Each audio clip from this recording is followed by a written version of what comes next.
Ah, I should have known it would be you.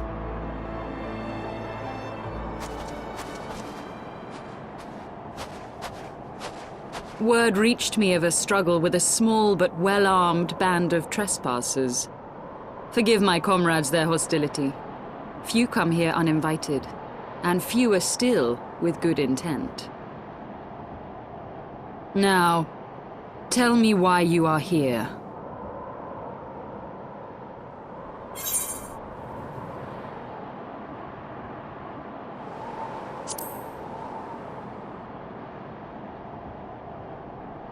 So, you seek to stem the Dravanian tide with talk? A romantic notion. If you but knew the truth, the spark which lit the flames of this animosity, you would understand the futility of your quest. Shall I relate it to you? The sordid history my gift has shown me, that which the Holy See has taken such pains to suppress.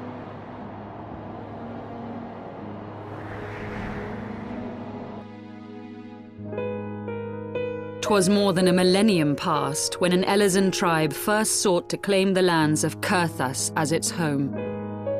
Unfortunately for them, Kurthas was already home to dragonkind, and they were not inclined to make way for the invaders.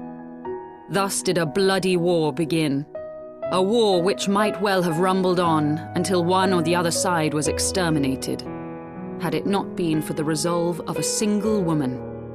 That woman's name was Shiva. While those around her fought and died, she attempted to parley with the dragons, and in so doing discovered them to be possessed of profound intelligence and reason. The great worm Hraesvelgar, in particular, so enchanted Shiva that she found herself growing to love the creature, whom her people considered a monster. In the eyes of a near-immortal dragon, however, the fleeting life of an Elezen is as that of a freshly cut rose. Scarce has the flower bloomed before it begins to fade and wither.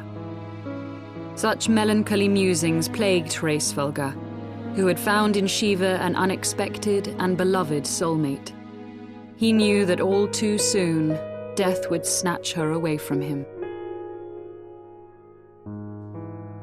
Unable to bear the thought of their separation, the maid bid the worm consume her, that their spirits might be entwined for eternity. Though loath to perform the deed, Hraesvelgar ultimately gave in to her plea, and soon thereafter the tale of their ill-fated love spread throughout the two warring factions. No more could they raise blade or claw against one another, knowing that the souls of their kin were so inextricably bound. In the days that followed, man and dragon learned to live in harmony, and together built a nation unlike any the world had ever known. For 200 years did this blissful age of peace continue, as it would to this day, had vilest envy not stirred in the hearts of the Elezen. It is said that worms owe their longevity to the boundless reserves of vitality found within their eyes. And 'twas in this belief that a traitorous band of knights deceived their allies of some 2 centuries, and took by force that which they coveted.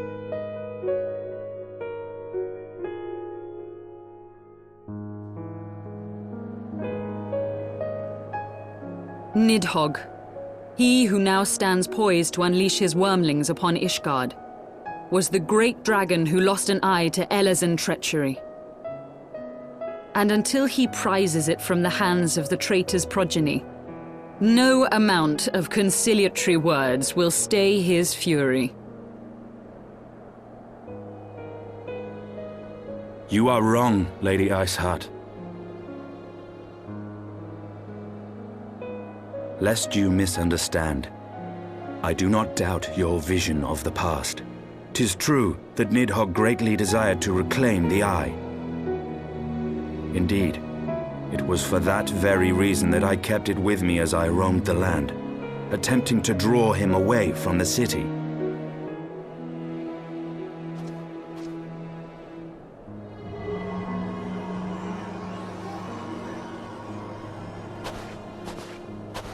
Good gods! Until recently, Nidhogg seemed unable to resist its allure and pursued me relentlessly. Needless to say, that is no longer the case. Now, it would seem, he has fixed his attention on Ishgard itself, though he knows full well the eye does not reside there.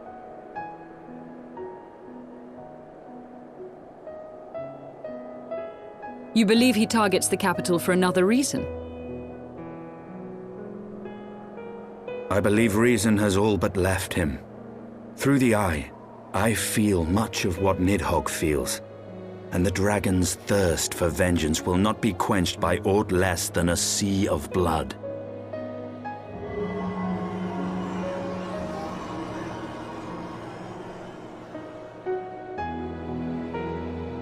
If Nidhogg is indeed lost to reason, might we not seek an audience with Hraesvelgr instead?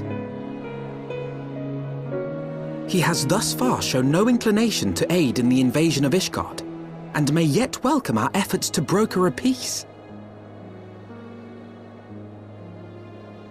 You still believe that a peaceable solution can be found?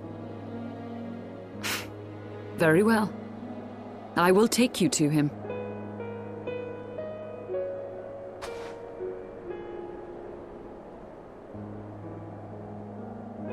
Our road will lead us to Dravania, the homeland of dragonkind.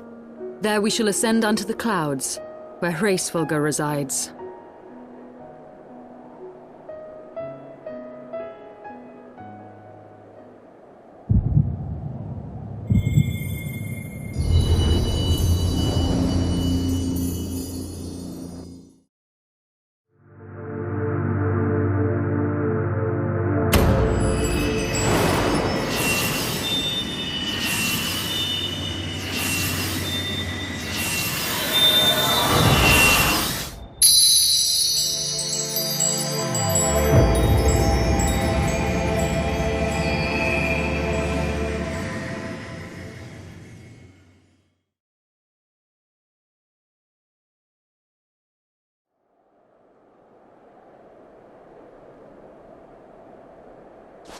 Is autumn mist, my friend? I sense the many battles are beginning to take their toll. Rest a while, and should you lose sight of us, Dravania lies beyond the mountains to the west.